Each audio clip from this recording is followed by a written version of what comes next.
When you realize the creative potential you possess, there is a good chance that you will want to use your creativity for the benefit of the people you care about.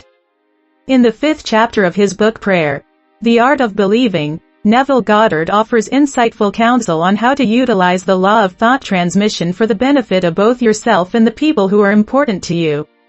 Let's get to the bottom of this and figure out what to do, what not to do, and how to move forward. There are 3 points that Neville makes that are frequently neglected but vital, and as you'll soon discover, the third one has some fascinating twists and turns. The wonderful lessons I've learned over the years of utilizing prayer, and the power of thought transmission. To begin, how the process of thought transmission actually works. How precisely is it going to get to its destination? 2. Pray your way to a higher frequency in order to avoid slipping back into a low vibration. Third, the undeniable fact that, if I've done my job correctly, it should be encouraging and energizing. First of all, in an ideal world, what kind of thoughts would you be transmitting exactly? And what exactly is the path that it is going to take to get there? The first thing you need to do is determine precisely what it is you envision the other person to be like.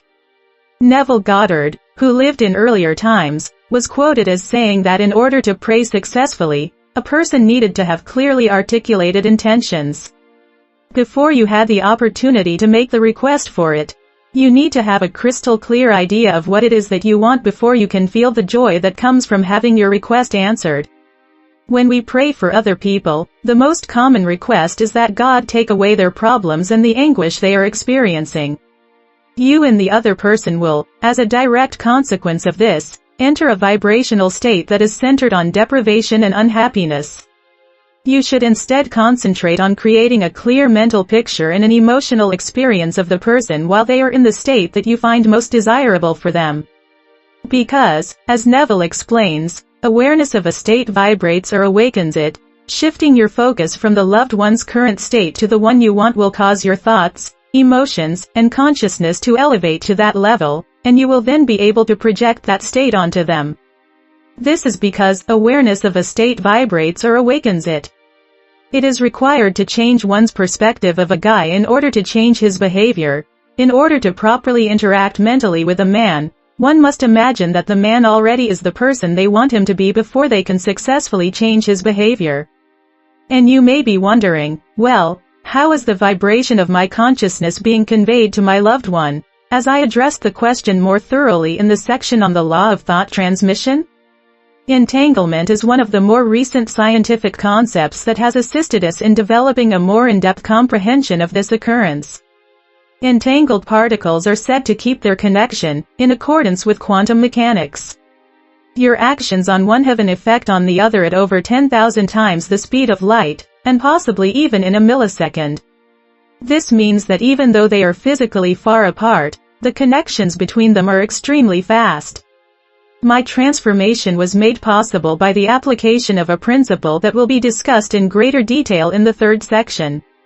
This was the catalyst for my own metamorphosis.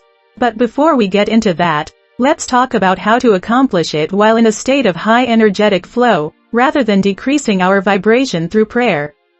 This will help us get the most out of the experience. You are the spark, and Neville is absolutely right that they are the ones who need to bring the flames. Nevertheless, once the fire has extinguished itself, the one in whom the state is realized is free to remain in the land as long as they choose to do so. The act of deciding to direct one's vitality, energy, and attention toward the greater welfare of another is a powerful event that benefits all parties involved. This is true regardless of whether or not your loved one ends up in the affirmed condition or chooses to return to his prior state. You can avoid falling into the low vibrational trap of feeling responsible or desperate to keep up your efforts to preserve this state for another by keeping in mind what Neville is stating here, about the recipient being responsible for the ongoing transformation. If you do this, you can avoid falling into the trap of feeling responsible or desperate to keep up your efforts. Naturally, if you do this, you will lower the vibratory level of the entire event, which will cause you to attract more of the same. Taking into consideration how frequently Neville mentions it throughout this chapter, I believe that it is essential to be reminded of it so that we can approach things with a more enlightened viewpoint. There, the tones of health aren't constrained by the mind of the individual to whom they are being affirmed, according to Neville Goddard's interpretation of how things work. You are not actually giving anything to another person, rather, you are reawakening something that is already latent within them. It is important for another individual to have a mind that is receptive to receiving ideas in order to have the capability of implanting a thought in the head of another person. Now, I'll admit that I did this as well. Whenever someone else was having trouble, I would think, oh, I need to get in there and get to utilize my good vibes to help them get through this or to help them get back on track. Now, I'll admit that I did this. I was unknowingly delivering the message that they lack the intrinsic competence to deal with the problems that life throws at them, and now that I've reevaluated my position in light of the insightful teachings that Neville has provided, I understand that I did this. This is turning out to be both fascinating and liberating in equal measure. Now, things have started to take an interesting turn, which is quite exciting. And the following event that took place on my voyage will blow your mind, as will the significance it holds for you. Let's take a look at the third unchangeable truth, which is that in order to awaken a state in another person, that state must first be awake inside you. This is a prerequisite for awakening that condition in another person. If you don't believe what you're trying to convey to another individual, you won't be able to get across what you're trying to say. When you have confidence in the reality of another person's claim, you not only bring that claim to life in the other person, but you also bring it to life in yourself. Consider to be true whatever you would like to be true about yourself. It was at this point in my own path of praying that I had the thought, oh snap, and began to truly wake up. I realized that I had not yet taken responsibility for all of the states that I desired so much for me to take control of, and this realization caused me to think, oh snap, and begin to truly wake up. Due to the fact that we've been deprived of something in the past, it's very normal for us to exaggerate the significance of whatever it is. However, as Neville points out, you can't make someone else feel a certain way until you feel that way yourself first. Until then, you can't hope to influence another person's emotions.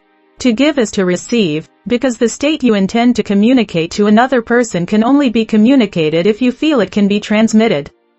If you don't believe it can be transmitted, then you won't be able to give it. The realization came to me while I was looking at the ideal version that I was seeing in them. In order for me to fully accomplish these states within myself, I must first give myself permission to fully attain these states. And I started having the same thoughts about myself as a result.